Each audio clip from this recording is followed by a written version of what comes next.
जानिए ज्योतिष में सूर्य ग्रह और परिचय। सूर्य का ज्योतिष में क्या महत्व है?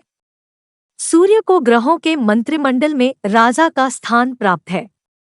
कालपुरुष की कुंडली में सूर्य को पंचम स्थान और सिंह राशि का स्वामित्व प्राप्त है। सभी 7 ग्रह में से सूर्य चंद्रमा की ही एक राशि होती है, बाकी सभी ग्रहों की 2 राशि होती है। फलित में 9 ग्रह है। सूर्य, चंद्रमा, मंगल, बुध, गुरु, शुक्र और शनि ये 7 मूल ग्रह माने गए हैं। वहीं 2 ग्रह राहु केतु छाया ग्रह माने गए हैं। राहु केतु सदैव एक दूसरे से सप्तम होते हैं और विपरीत यानी वक्री गति से ही चलते हैं। तो आइए आज आपको सूर्य ग्रह का सामान्य परिचय देते हैं। सूर्य को ग्रहों के मंत्रिमंडल में राजा का स्थान प्राप्त है। कालपुरुष की कुंडली में सूर्य को पंचम स्थान और सिंह राशि का स्वामित्व प्राप्त है। सभी 7 ग्रह में से सूर्य चंद्रमा की ही एक राशि होती है, बाकी सभी ग्रहों की 2 राशि होती है। सूर्य अपनी ही सिंह राशि में मूल त्रिकोण होता है, वहीं मेष राशि में यह उच्च का और शनि की राशि तुला में यह नीच का हो जाता है। आप यह सोच रहे होंगे कि उच्च और नीच राशि का क्या मतलब है? दरअसल फलित में हर ग्रह की उच्च और नीच राशि होती है। जन्म के समय अगर ग्रह उच्च राशि में हो तो वो आपके कारक का शुभ फल करेगा, वही जिस भाव का स्वामी होगा उसकी वृद्धि होगी।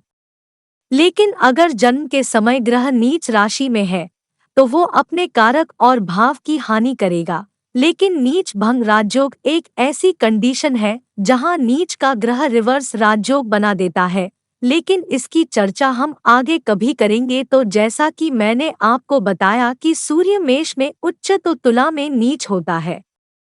अब हम बात करते हैं नक्षत्रों की। इस नजरिए से देखा जाए तो मेष राशि में यह कृतिका नक्षत्र के प्रथम चरण, वृषभ राशि में 2, 3, 4 चरण, सिंह राशि में उत्तरा फाल्गुनी का प्रथम चरण, कन्या राशि में 2, 3, 4 चरण और धनु राशि में उत्तराषाढ़ा के प्रथम चरण और मकर राशि में उत्तराषाढ़ा के 2, 3, 4 चरण पर इसका आधिपत्य है। अब इसका मतलब क्या हुआ? इसका मतलब यह है कि जो भी जातक इन नक्षत्रों में पैदा होगा उनका स्वामी सूर्य होगा और उसे सूर्य की महादशा प्राप्त होगी। वही सूर्य जन्म कुंडली में जिस भी स्थिति में बैठा होगा जातक उस गुण को ग्रहण करेगा और उसी हिसाब से उसका व्यक्तित्व होगा। अब आगे बात करते हैं कि अगर जातक का सूर्य बलवान हो तो उसका क्या प्रभाव रहेगा और अगर सूर्य कमजोर हो तो उसका क्या असर जीवन पर होता है। दरअसल फलित में हर ग्रह के पास अपना एक गुण तो होता ही है, वही उसके पास एक निश्चित भाव के कारक की भी जिम्मेदारी होती है और सूर्य को हमारे आचार्यों ने लग्न का कारक बताया है। ज्योतिष में 12 भाव से मनुष्य के प्रश्नों का विचार किया जाता है, जिसमें लग्न से उसकी मानसिकता, व्यक्तित्व, सम्मान, ऊर्जा, आत्मविश्वास, आशा, खुशी, सांसारिक मामलों में सफलता आदि का विचार किया जाता है।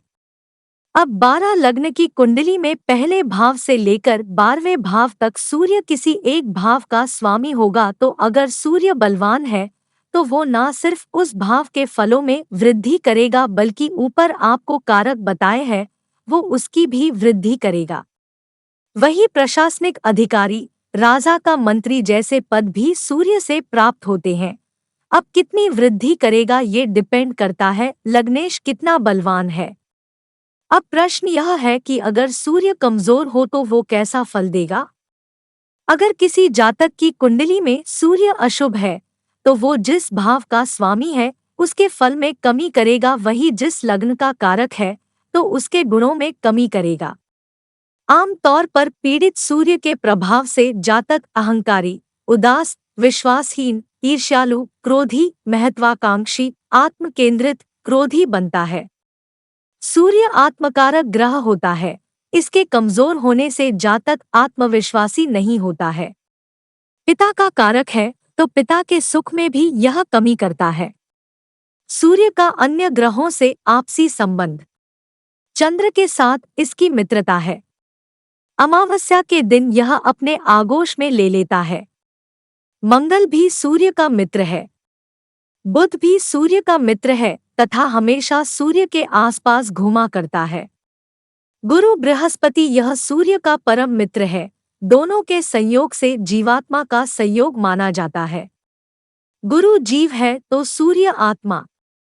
शनि सूर्य का पुत्र है लेकिन दोनों की आपसी दुश्मनी है। जहां से सूर्य की सीमा समाप्त होती है वहीं से शनि की सीमा चालू हो जाती है। छाया मर्तंड संभूतम के अनुसार सूर्य की पत्नी छाया से शनि की उत्पत्ति मानी जाती है। सूर्य और शनि के मिलन से जातक कार्यहीन हो जाता है। सूर्य आत्मा है तो शनि कार्य आत्मा कोई काम नहीं करती है। इस युति से ही कर्महीन विरोध देखने को मिलता है। शुक्र रज है। सूर्य गर्मी स्त्री जातक और पुरुष जातक के आमने सामने होने पर रज जल जाता है। सूर्य का शत्रु है। राहु सूर्य का दुश्मन है। एक साथ होने पर जातक के पिता को विभिन्न समस्याओं से ग्रसित कर देता है। केतु यह सूर्य से सम है। सूर्य ग्रह के रत्न उपर्त्न। सूर्य ग्रह के रत्नों में माणिक और उपर्त्नों में लालडी, तांबा और महसूरी .5 रत्ती का रत्न या उपर्त्न रविवार को कृत्तिका नक्षत्र में अनामिका उंगली में सोने में धारण करनी चाहिए। इससे इसका दुष्प्रभाव कम होना चालू हो जाता है और अच्छा रत्न पहनते ही 40% तक फायदा होता देखा गया है। रत्न की विधि विधान पूर्वक उसकी ग्रहानुसार प्राण प्रतिष्ठा अगर नहीं की जाती है तो वह रत्न प्रभाव नहीं दे सकता है। इसलिए रत्न पहनने से पहले अर्थात अंगूठी में जड़वाने से पहले इसकी प्राण प्रतिष्ठा कर लेनी चाहिए। क्योंकि पत्थर तो अपने आप में पत्थर ही है। जिस प्रकार से मूर्तिकार मूर्ति को तो बना देता है लेकिन जब उसे मंदिर में स्थापित किया जाता है तो उसकी विधि विधान पूर्वक प्राण प्रतिष्ठा करने के बाद ही वह मूर्ति अपना असर दे सकती है। इसी प्रकार से अंगूठी में रत्न तभी अपना असर देगा जब उसकी विधि विधान से प्राण प्रतिष्ठा की जाएगी। सूर्य ग्रह के लिए दान। सूर्य ग्रह के दुष्प्रभाव से बचने के लिए अपने वजन के बराबर के गेहूं, लाल और पीले मिले हुए रंग के वस्त्र, लाल मिठाई, सोने के रबे, कपिला गाय, गुड़ और तांबा धातु श्रद्धा पूर्वक किसी गरीब ब्राह्मण को बुलाकर विधि विधान से संकल्प पूर्वक दान करना चाहिए। सूर्य जप मंत्र ऊहरा हरि ह्रो स सूर्याय नम। नित्य जाप 7000 प्रतिदिन।